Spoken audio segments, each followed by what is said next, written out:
跟着睡在铺上的干事哎呀哎呀的惨叫了。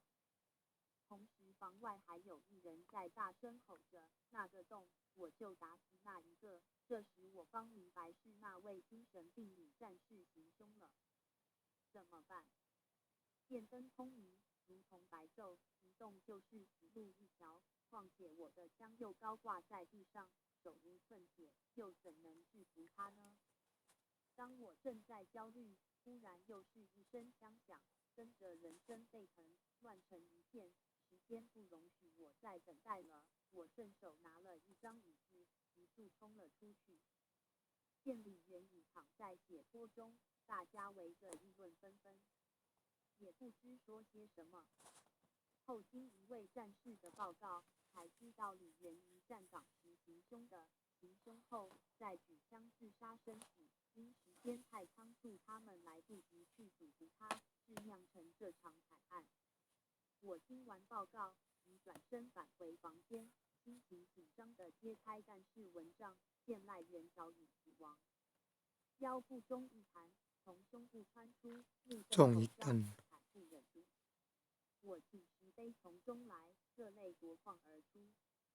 此时一位战士慌张地向我说：“副连长，请不必悲伤了，您的蚊帐也打了2个洞，去看看吧。”于是我转身走向我的床边，随着战士手指的方向看去，果然不但蚊帐打穿了，足地也打了1个洞，并且砖墙也打落一大块。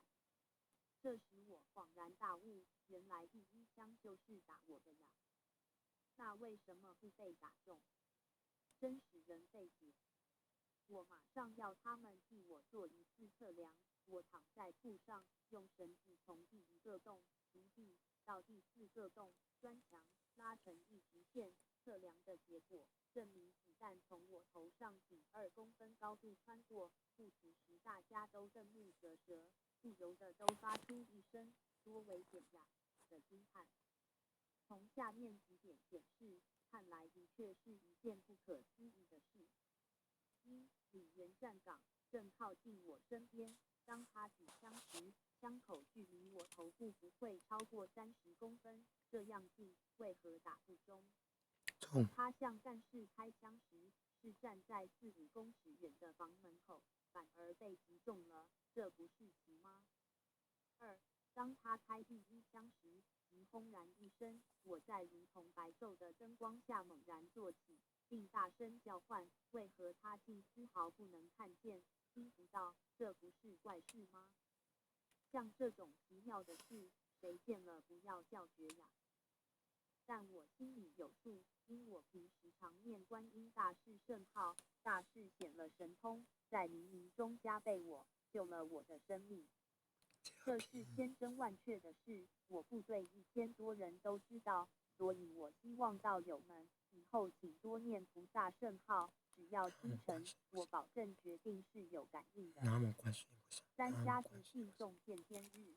南无观世音菩萨，南无观世音菩萨。